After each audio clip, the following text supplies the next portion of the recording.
Olá, pessoal, tudo bem? Meu nome é Danilo Limoeiro, eu sou CEO da Turivius Legal Intelligence e hoje eu tenho o prazer de receber aqui para uma discussão super interessante sobre a aplicação de jurimetria em um caso muito concreto, que é o caso de conceito de insumos PIS e COFINS. Para essa discussão aqui, eu tenho Bianca Colnago, ela é advogada do KLA Advogados, Luiz Flávio Neto, sócio do KLA Advogados, e ambos são especialistas em contencioso tributário administrativo. Eu tenho aqui comigo também Edgar Valente, do time da Turivius, nosso líder da prática tributária. Tudo bem com vocês, pessoal? Olá, que prazer enorme estar aqui com vocês hoje. Turivius, uma empresa que tem colaborado para que nós possamos ter um pouco mais de segurança, um pouco mais de previsibilidade nos resultados de julgamentos administrativos e judiciais. Eu tenho certeza que nós teremos um bate-papo muito interessante hoje. Maravilha. Vai ser um prazer.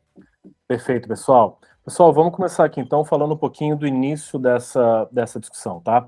E a discussão acerca de insumos de PIS/COFINS na jurisprudência nos tribunais, ela trouxe mais concretude ao conceito de insumos. Quais são os aspectos positivos e negativos que a gente tem para esse amadurecimento conceitual em direito tributário? Bom, deixa eu puxar a conversa, Bianca, e depois eu passo para você, tá? Legal. Bom, nós temos uma grande complicação entre os tributos no Brasil, que são esses dois tributos chamados de PIS e de COFINS. PIS e COFINS talvez sejam os tributos que mais geram discussões aqui no nosso país. E uma das grandes discussões que existem já há muitos anos é o conceito de insumo e a possibilidade de uma empresa que esteja no regime não cumulativo do PIS e da COFINS, ao adquirir insumos às suas atividades, que essas empresas tomem crédito desses insumos para que, na sua apuração, possam descontar esses créditos dos seus débitos. Então, se nós vamos tomar créditos de insumos de PIS e COFINS, o mínimo que nós precisaríamos saber é o que significa um insumo. E essa discussão ela durou muitos anos, até que em 2018 o Superior Tribunal de Justiça tomou uma decisão em recurso repetitivo, que significa que vincula uma série de outros julgadores a respeito dessa mesma matéria. E aqui em 2018 nós temos um marco, que em 2018 nós passamos a ter, via recurso repetitivo, uma decisão que nos deu um norte. Um insumo é um bem, é um item, é um serviço que ele é relevante, essencial, fundamental para a minha atividade. Se eu excluir este item, eu não consigo prestar essa mesma atividade, ao menos com a mesma qualidade, com o mesmo desempenho que eu necessito. Então, aparentemente, a partir daí eu tenho uma resolução do problema. Só que não, porque cada caso é um caso. E é muito interessante quando nós analisamos a jurisprudência do CARF, o CARF ele vai olhar caso a caso. Cada empresa terá uma peculiaridade, cada empresa terá uma utilidade específica para um determinado bem, e o CARF tem feito uma análise bastante casuística. Cada caso sendo analisado com as suas peculiaridades. Aqui, eu acho que o grande desafio de uma inteligência artificial como essa que vocês propõem é conseguir realmente identificar nesses julgamentos as peculiaridades que levaram o julgador a se enquadrar naquele conceito de insumo trazido pelo STJ ou não. O que você acha, Bianca? Sim, a gente costuma dizer que antes dessa fixação desse conceito pelo STJ, a gente tinha dois problemas, né? Problema número 1 era entender o que seria insumo. Então, dependendo do ramo que for ali no julgamento, a gente poderia ter um entendimento ou outro.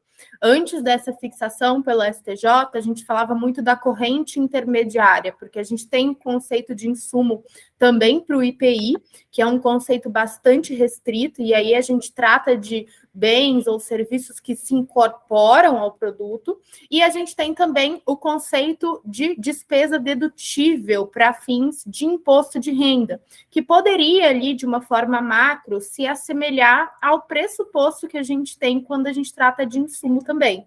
Então, antes da gente ter a fixação desse conceito pelo STJ, o que a gente tinha era uma necessidade da gente entender qual que era o caminho que a gente ia seguir para interpretar o insumo de PIS e COFINS, já que a gente não tem na legislação maiores explicações sobre o que seria insumo para fins de PIS e COFINS. Então, eu deveria adotar o mesmo conceito que eu tenho para o IPI, de algo que se incorpora àquele bem, ou eu deveria adotar um conceito mais amplo, como o do IRPJ, ou o caminho que a gente vinha seguindo aí, né? Inclusive o CARF vinha seguindo, mesmo um pouco antes do STJ trazer essa maior concretude, é de que a gente teria aí, para fins de PIS e COFINS, uma corrente intermediária, ou seja, um caminho no meio que não seria nem tão restritivo quanto o conceito de IPI, que anteriormente era adotado pela Receita Federal, né? Nem tão amplo quanto o conceito que a gente tinha para IRPJ. Perfeito, Bianca. Bianca, essa discussão é bem interessante e o que eu acho algo que é fascinante para mim ver aqui quando a gente tenta fazer jurimetria de temas específicos em direito tributário, é a gente conseguir chegar em resultados como esse aqui. E o gráfico que eu estou projetando aqui agora, ele é resultado de uma busca na Turivos, tá? A Turivos faz uma pesquisa jurisprudencial em que você pesquisa o tema em todos os tribunais e a gente retorna gráficos mostrando a quantidade de decisões de acordo com seus resultados ao longo do tempo. E a partir disso a gente consegue gerar alguns insights interessantes que dialogam com a percepção que a gente tem de tendências jurisprudenciais. E o Edgar Valente foi quem fez esse gráfico e trouxe essa discussão para a gente, fazendo pesquisa sobre esse tema. Ele colocou ali insumo PIS/COFINS. E Edgar, fala um pouquinho para a gente como é que foi o processo de encontrar esse gráfico e o que te gerou um insight e mesmo uma dúvida. Você bateu o olho nesse gráfico, o que te chamou a atenção? O que foi a dúvida que você teve? Você falou, putz, tem alguma coisa interessante aqui. Bom, esse exercício enfim, para mim é fascinante, né? Essa possibilidade da gente olhar para trás e encontrar esses padrões e a possibilidade da gente fazer isso em questão de segundos é um negócio que ajuda muito, né? Então, é sempre um exercício de interpretação, né? A gente faz aquela combinação clássica de palavras-chave que o advogado é habituado a fazer e adicionada a ela uma série de filtros e possibilidades que a gente vai testando e vai refletindo um retrato do que aconteceu em uma época e associar isso a eventos e marcos ao longo do tempo é um exercício super interessante e que mostra para a gente um comportamento que, por mais que tenha pontos fora da curva e cisnes brancos e negros aí pelo caminho, o administrativo, especialmente, o judiciário também, mas o CARF segue, né? E a gente tem aí esse processo de amadurecimento que é muito visível nesse gráfico, né? Vocês estavam falando, eu me lembro muito não sei se é do Geraldo Ataliba, que diz que tributo bom é tributo velho, né? Que dá tempo da gente pensar e refletir sobre ele, se debruçar e formar esse conceito da melhor forma possível. E, enfim, nesse gráfico aí a gente consegue ver, né, uma busca de insumos PIS ou COFINS, esse resultado em que a gente tem essa curva que vocês estão vendo. Basicamente a gente é cercado por uma tendência parcialmente favorável ao contribuinte, que os colegas vão poder falar melhor em breve, mas é inevitável dada a complexidade dos autos de infração sobre essa matéria. Mas a gente consegue ver também que há um descolamento ali das decisões pró-contribuinte em 2000 e... Você falando, acho que 2018 ali, né? Em 2018, justamente isso, nessa decisão do STJ, e posteriormente a gente tem um crescimento da decisão contrária ao contribuinte, e, enfim, os porquês são vários e a gente pode fazer várias leituras a partir disso aí. Perfeito, maravilha. E aí eu vou aproveitar o gancho aqui do Edgar e vou para o nosso próximo gráfico, que é um refinamento da mesma pesquisa para o caso do CARF. E o que eu acho que é super interessante a gente ter essa discussão aqui entre a gente, porque a gente está falando com o time de contencioso administrativo de um dos melhores escritórios do Brasil, mas com um cara muito especial que viu isso por dentro, que é o Luiz Flávio. Ele foi conselheiro do CARF, então ele entende o CARF por dentro, e agora ele está vendo aqui o que a gente chamaria de uma visão macro, o olho da floresta em relação à tendência jurisprudencial do CARF. E a gente vê uma curva interessante aqui de aumento grande de decisões parcialmente favoráveis ao contribuinte. Deixa eu explicar um pouquinho. Quem está ouvindo a gente está vendo ali um monte de linha, não sabe exatamente o que é. Deixa eu explicar o que são essas linhas, tá? Essa linha maior aqui é a quantidade de decisões parcialmente favoráveis ao contribuinte no CARF entre os anos de 2010 e 2022. Então, a gente vê que teve um crescimento grande, um pico grande aqui, a partir de 18, em decisões parcialmente favoráveis ao contribuinte, um pouquinho também de decisões puramente favoráveis ao contribuinte, por assim dizer, e aqui um pico de decisões contrárias ao contribuinte em 2020. Luiz Flávio e Bianca, como que a gente consegue explicar essa movimentação da jurisprudência no CARF que esse gráfico está mostrando para a gente? Antes, Danilo, só endereçar a observação do Edgar, interessante, tributo bom e tributo velho. Eu vou discordar do autor desta frase, viu? Eu acho que o PIS e a COFINS pode completar 100 anos, 200 anos, não se tornarão tributos melhores do que são hoje. São tributos extremamente complexos, tributos que a cada dia geram discussões novas e aquela praticabilidade que todos nós buscamos no direito tributário para que o contribuinte saiba quanto deva pagar. É o mínimo que a gente espera, né? Que eu saiba quanto devo pagar para poder cumprir as minhas obrigações. O PIS e COFINS, eles não nos proporcionam essa tranquilidade, essa segurança. Então, eu acho que o que nós estamos caminhando, talvez, para uma reforma tributária, o PIS e COFINS são grandes candidatos para aposentadoria, eu diria. Eu faço votos. E talvez, Edgar, essa complexidade que o PIS e a COFINS trazem pela própria sistemática adotada, essa complexidade nos explica a dificuldade de análise desse gráfico. Eu diria que eu e Bianca, nós temos trabalhado com PIS e COFINS com muita intensidade, e a gente percebe que, desde 2018, é natural que haja um aumento dos julgamentos do CARF a respeito dessa matéria, exatamente porque, nesse momento, o STJ trouxe a sua posição, uma posição consolidada, uma posição que vincula os julgadores. Então, a partir daí, eu tenho uma bússola para que eu conduza o julgamento de uma série de casos. Né? Então, o aumento de julgamentos de PIS e COFINS a partir de 2018 me parece natural. Só que cada auto de infração de PIS e COFINS pode envolver uma série de questões relacionadas a PIS e COFINS, e quando eu penso em autos que tratam apenas de insumos, que é apenas uma das matérias que podem envolver PIS e COFINS, eu posso ter uma grande quantidade de insumos no mesmo auto de infração. Então, quando um fiscal ele realiza uma fiscalização, ele vai verificar quais créditos determinada empresa tomou em face dos seus insumos, em face dos insumos da sua atividade. O fiscal pode discordar de 30 desses insumos e concordar com 50. Dentro desses 30 insumos que o fiscal concordou, eu posso ter lá 10 insumos que deveriam sim dar direito a crédito e o CARF vai reconhecer. Eu posso ter outros 10 insumos que realmente o contribuinte estava equivocado ao tomar esses créditos, e eu posso ter uma grande quantidade lá de outros insumos que esses sim são complicados. Esses irão gerar discussões, eu estarei lá numa zona nebulosa. Ou seja, quando eu penso em decisões parcialmente favoráveis, eu não consigo afirmar que há mudanças de posicionamentos no CARF, entende? Porque eu preciso realmente abrir o livro. E aí eu preciso dizer que a inteligência artificial, eu acredito que é algo que faz parte da nossa vida, graças a vocês, e que cada vez mais irá fazer parte da nossa vida.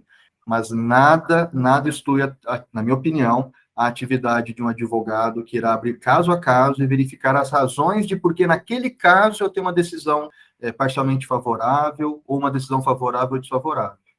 Então, realmente compreender essa curva tão grande de casos parcialmente favoráveis, eu acredito que eu preciso abrir caso a caso, identificar as razões para que eu aí segregue, olha, Lubrificantes para indústrias automotivas. Todos os casos se considerou como um insumo para atividade, portanto, que daria direito a crédito. Naquele caso específico, uma indústria automobilística que tem determinadas características que tal item não se mostrou essencial, aí sim eu teria uma coerência nos julgamentos do CARF. De outro modo, é muito difícil de nós tirarmos alguma conclusão. Perfeito. É um exercício de um caso como esse de PIS e COFINS, em que a gente tem essa análise muito casuística. Quando a gente trata de questões em que a gente tem uma discussão talvez um pouco mais preto no branco, então a gente tem, vou dar um exemplo aqui, a impossibilidade de concomitância da multa isolada com a multa de ofício. A gente está tratando aí principalmente de uma questão de direito. Então, nós vamos ter no CARF julgadores que vão seguir um determinado posicionamento e outros julgadores que vão seguir um outro direcionamento, vão ter uma outra posição sobre o mesmo tema, eles vão analisar essa questão sob a ótica do direito. Quando a gente trata de PIS e COFINS, a gente vê um reflexo da legislação tributária aqui no Brasil, né? A gente ter esse nível de especificidade, esse nível de detalhamento, para a gente ter a confirmação de um crédito, algo que não deveria ser tão cinzento para o contribuinte, algo que sim traz uma insegurança para o contribuinte, a gente precisa realmente olhar as especificidades do caso. E é super interessante aqui que o KLA já fez um estudo com essas especificidades, que a gente vai mostrar o gráfico, mas, Edgar, antes de eu chegar nesse gráfico, fique à vontade para fazer sua contribuição também. Não, é que vocês vão falando e aí eu vou tendo várias ideias aqui, vão lembrando de várias coisas. Eu lembro dos meus tempos de auditoria, né, que havia um crédito sobre fécula de mandioca numa empresa que fazia outdoor, e depois eu fui descobrir que isso, enfim, a fécula de mandioca é misturada com água e é a cola que eles usam para montar o outdoor, e se isso não é custo, eu não sei o que é. E aí, esse exercício de valorar, né, de entender, e cada vez mais a nossa prática tributária, ela precisa se debruçar sobre a atividade da empresa, entender o que é que aquela empresa faz, e esse exercício de valoração, ele, ao menos até onde o horizonte aponta, para casos como esse, a gente não consegue automatizar, né? É muito pouco provável que a gente consiga tornar isso automático, instantâneo. Por outro lado, a gente consegue ver o placar, que até então o jogo estava rolando e a gente não sabia qual que era o placar, e agora a gente tem essa possibilidade de conseguir fazer essas leituras de uma forma muito mais aprofundada, né? Perfeito. E aí, entrando aqui no que a gente falou bom, nessa discussão específica vai ser muito particular, porque a gente tem que decidir quais insumos devem ser tidos como, de fato, insumos para cada setor. A gente tem que ir para um nível de granularidade maior, e o pessoal do KLA fez esses exercícios com dois tipos de insumos específicos: material de limpeza, esse primeiro gráfico aqui, e lubrificantes, o segundo gráfico. E eu queria que vocês comentassem um pouco aqui desses dois gráficos, e me avisem se vocês querem que eu projete aqui o de material de limpeza ou de lubrificantes, tá? Mas me parece que, mesmo com essa granularidade maior, o comportamento da curva ainda é muito parecido com o gráfico geral, né? Queria entender um pouquinho a interpretação e a visão de vocês sobre essa análise um pouco mais detalhada. Bianca, por favor. Vamos lá. Quando a gente está tratando do levantamento que a gente fez, que é um levantamento mais geral, né, tratando de PIS e COFINS de uma forma mais ampla, a gente consegue tirar vários insights do gráfico, certamente, principalmente insights que demonstram o comportamento do CARF, né, com relação a esse tema. Então, a gente já viu aí um expressivo aumento de decisões de maneira geral, o que nos indica que talvez a gente tenha aí, né, a partir da concretude desse conceito, um maior conforto por parte dos julgadores em julgar a matéria de forma geral. Mas quando a gente desce para a especificidade do insumo, então, qual é o insumo que eu estou tratando? E aí a gente olha no caso a caso, item a item, a gente tem um vislumbre maior com relação ao andamento, desenvolvimento aí da jurisprudência, para o sentido aí de uma concretude mesmo desse conceito. É interessante que a gente pensou esses dois exemplos de material de limpeza e lubrificantes, porque esses foram exemplos que foram citados na decisão do STJ.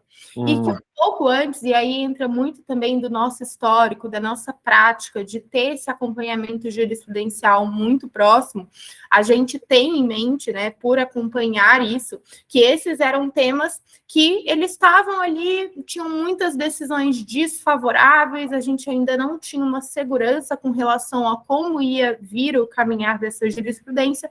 E quando a gente teve esse tipo de insumo citado ali pela decisão do STJ, a gente vê, e isso a gente consegue vislumbrar ali claramente nos gráficos, a gente vê que a gente tem um aumento das decisões favoráveis e uma diminuição das decisões desfavoráveis, logo quando a gente tem o resultado ali do STJ, né? Então, só para mostrar quem está ouvindo a gente está falando desse centrozinho aqui do nosso gráfico, né? Em que essa parte da curva especificamente, né? Exatamente. Eu acho que se a gente olhar o gráfico de lubrificantes, a gente consegue vislumbrar. Vamos olhar, então. Ainda melhor, porque a gente vê um nítido cruzamento. Então, a gente vê que em 2017 a gente tem um número maior de decisões desfavoráveis para esse tema dos lubrificantes, e a gente tem um número um pouquinho inferior ali, né, de decisões favoráveis, o que nos indica, de fato, que a gente tinha decisões nessa época em ambos os sentidos. É claro que, mais uma vez, é importante frisar que cada uma dessas decisões vão trazer consigo um determinado contexto. Então, onde eu estou usando esse lubrificante? É na máquina?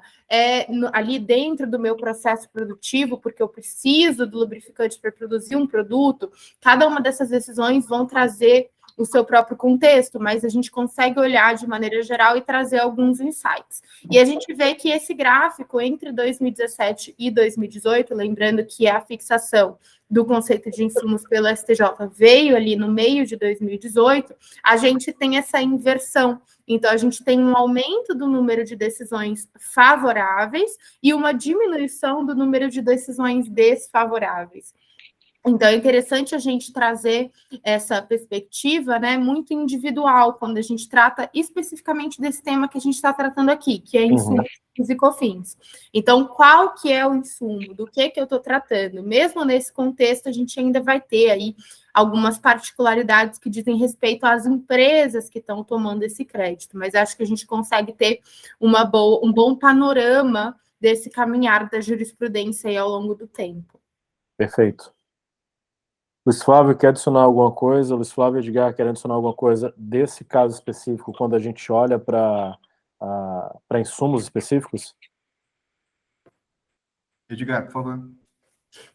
Não, a Bianca acho que já trouxe aí. Esse gráfico tá nossa, mais claro que isso, impossível, né?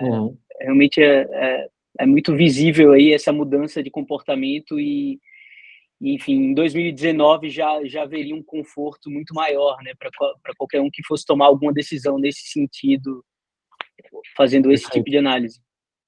Perfeito, gente. Gente, eu queria perguntar para vocês como é que vocês veem a evolução desse tipo de gráfico nos próximos anos. O CARF deve continuar com essa mesma tendência jurisprudencial ou vocês veem alguma virada aí? Existe uma possibilidade muito pequena de alteração jurisprudencial no âmbito do CARF. Primeira razão, que nós temos um conceito de insumos, um conceito de insumo definido pelo Superior Tribunal de Justiça, uma decisão repetitiva que vincula os jogadores. Esse é um fator muito importante. Quando nós vemos as decisões do CARF, boa parte das decisões são por maioria de votos. Significa dizer que nós sequer estamos utilizando para esses casos o voto de desempate favorável ao contribuinte. Isso é importante. Quando nós temos, aí sim, quando nós temos alguns casos que em razão das suas peculiaridades, geram dúvidas, nós temos verificado, aí sim, votos empatados, e quando nós temos empates no CARF, eu posso ter 2 resultados diferentes, especialmente quando eu estou falando aqui de PIS e de COFINS. Uhum. Por quê? Porque quando eu tenho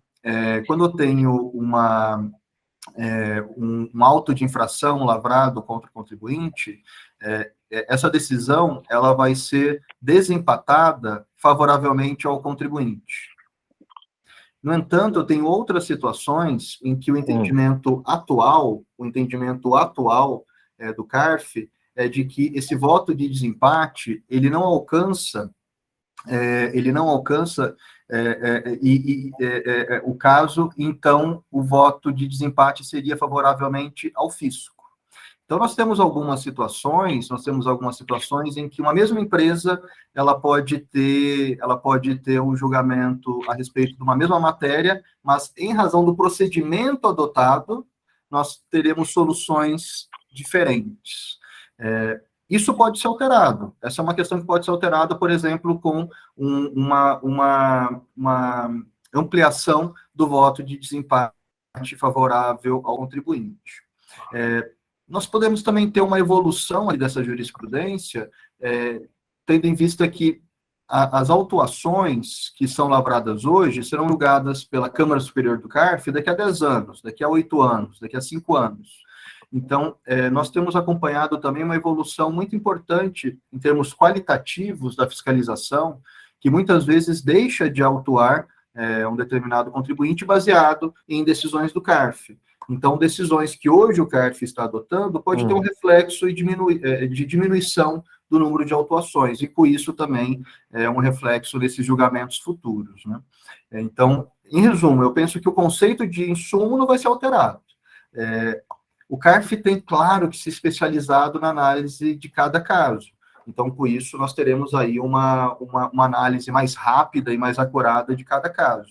Mas eu só vejo, honestamente, otimismo nesses tempos que estão por vir, seja pelo aumento de qualidade do CARF, que a cada dia, na minha opinião, os jogadores têm se tornado cada vez mais especializados. Os jogadores, tanto do fisco como do contribuinte, têm apresentado uma tecnicidade cada vez mais elevada e com uma estabilidade dos julgamentos, todos tendem a ganhar. Então, eu diria que, se eu for predizer as novas curvas que nós teremos nos próximos tempos, acredito que eu tenha maior estabilidade nos julgamentos. Perfeito. E, gente, essa foi uma excelente discussão aqui sobre como que estatística, jurimetria ajuda a gente a entender tendências jurisprudenciais, e como o Edgar colocou, com isso a gente consegue ver o placar do jogo que está sendo jogado, que antes a gente só viu o jogo, partes dele, e não via essa evolução. E aí, inevitavelmente, a gente entra em uma outra discussão paralela a essa, que é uma discussão sobre tecnologia e direito tributário, a prática de direito tributário.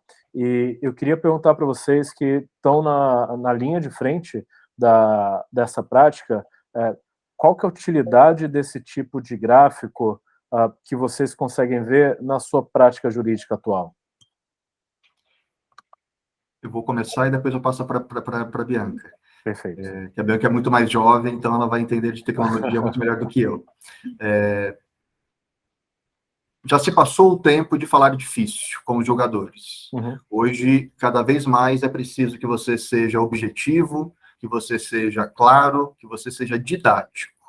Então, quando nós temos instrumentos visuais, como esse que vocês têm utilizado aqui desde o início da nossa conversa, com acurácia, que demonstram com precisão como os tribunais têm decidido, quando nós chegarmos em um nível desse, com certeza um gráfico como esse vai ter um impacto enorme perante o jogador. Então, nós procuramos sempre utilizar gráficos que demonstrem o caminho da jurisprudência, e claro que com o embasamento nos acórdãos que compõem esses gráficos, naturalmente. Mas, com certeza, o uso de tecnologia, não somente com gráficos, quando nós despachamos com os jogadores, nós apresentamos os nossos memoriais QR Codes para que eles possam acessar informações, eu acredito que com a pandemia, a utilização da tecnologia nos julgamentos virtuais, nos despachos com os julgadores, é um caminho sem volta. É um caminho que vai beneficiar todos e, com certeza, a tecnologia vai estar cada vez mais presente. Perfeito, Luiz. Bianca? Eu acho que perfeito esse ponto que o Luiz colocou, e eu acho que a nossa tendência é de trazer cada vez maior eficiência para o nosso trabalho, né? Então, pensar que antes, muitas vezes, você teria que se socorrer de uma enciclopédia para consultar informações que hoje a gente acha com muita facilidade em uma simples busca. Então, conforme a nossa profissão evolui, a gente cria um certo refinamento em termos de informação, e isso traz maior eficiência ao nosso dia a dia. Então, quando a gente tem uma ferramenta como essa, que consegue nos trazer de forma muito visual um pontapé inicial para uma pesquisa, ou mesmo trazer uma confirmação de uma hipótese que foi formulada com base na análise da jurisprudência, isso torna o nosso trabalho mais eficiente, além de mais visual, além de trazer um maior poder de convencimento também. Perfeito. E, Edgar, você veio da lógica não do contencioso, mas da auditoria ali na Ernst Young. Como é que você vê esse tipo de tecnologia, de aplicação da estatística ao direito, que é a jurimetria, dentro dessa lógica que você viu também, atacando o problema por um outro ângulo no seu trabalho, no seu ex-trabalho de auditoria? Então, como o Luiz Flávio falou muito bem, né, o direito ele demorou um pouco para perceber que atua num exercício constante de tradução, né? A gente, principalmente no tributário, você está sempre traduzindo o que está acontecendo seja para uma regra matriz de incidência para mostrar para o juiz, seja num PowerPoint para o CFO. E diminuir o ruído nessa comunicação é essencial. É aquela máxima que a palavra não existe para enfeitar, e sim para dizer, como diz o meu conterrâneo Graciliano, mas é nessa linha que a estatística surge, né, que o uso do dado como unidade de informação e transformar o dado em informação e diminuir com isso o ruído do receptor da mensagem é o que todo mundo busca para obter êxito em qualquer que seja o que se busca, né? Seja num parecer, seja numa defesa, seja numa carta de circularização, seja defendendo alguma tese, algum planejamento tributário.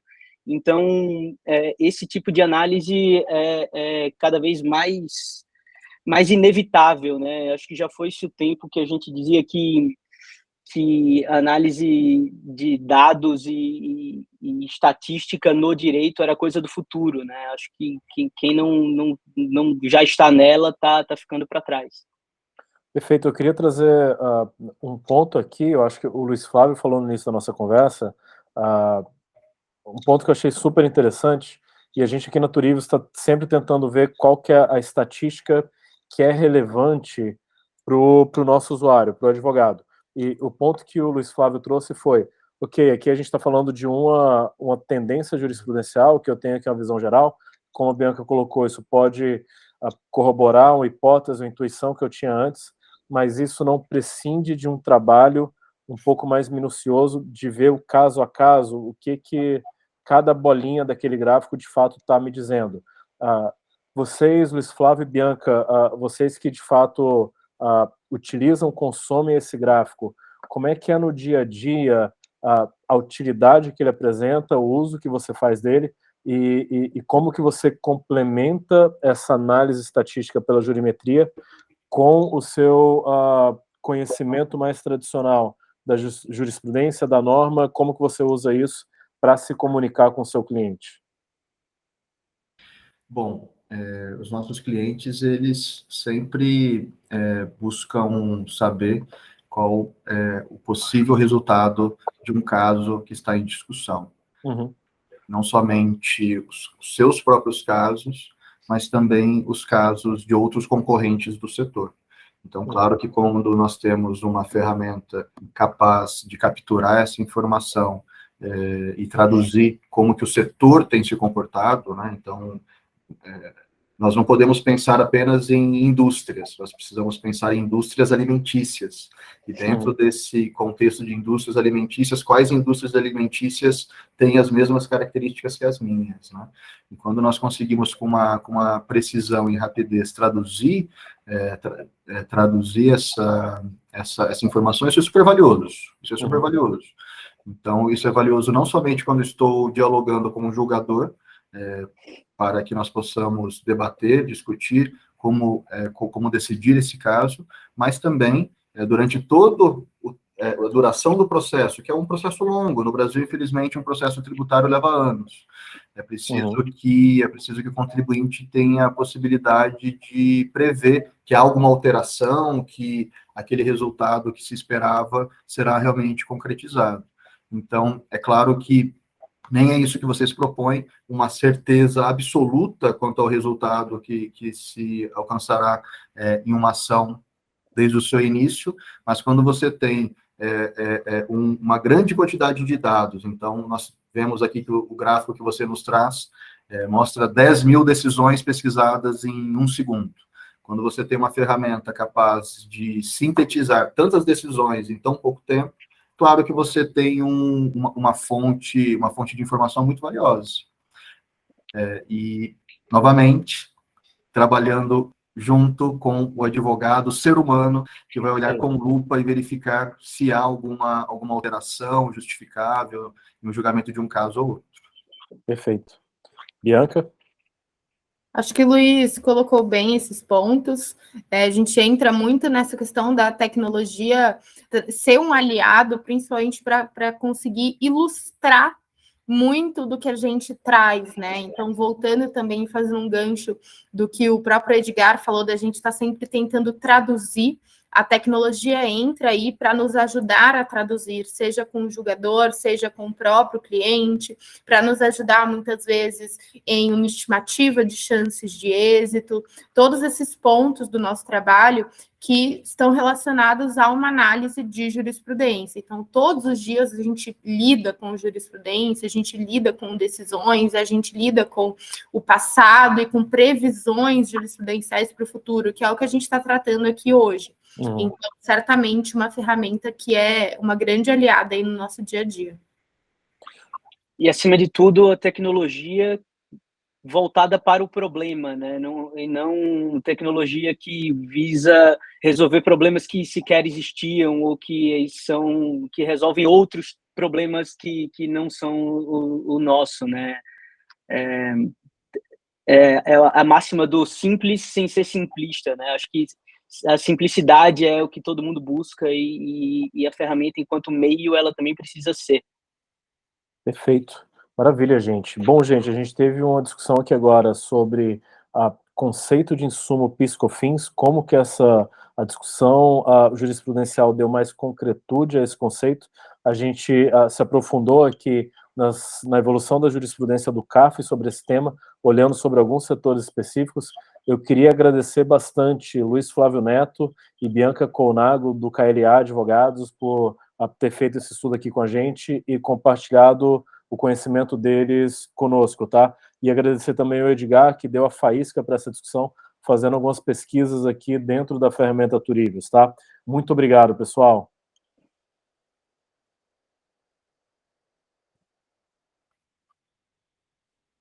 E acho que tá mudo. Está no mudo.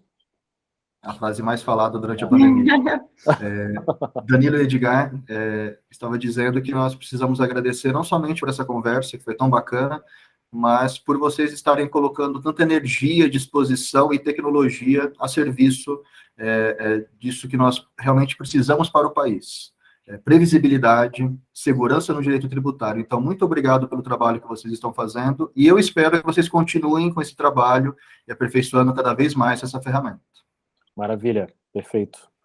Com certeza, foi um prazer estar aqui com vocês e poder analisar mais a fundo essa ferramenta tão visual que tem nos ajudado aí no nosso dia a dia e poder trazer alguns inputs da nossa prática também.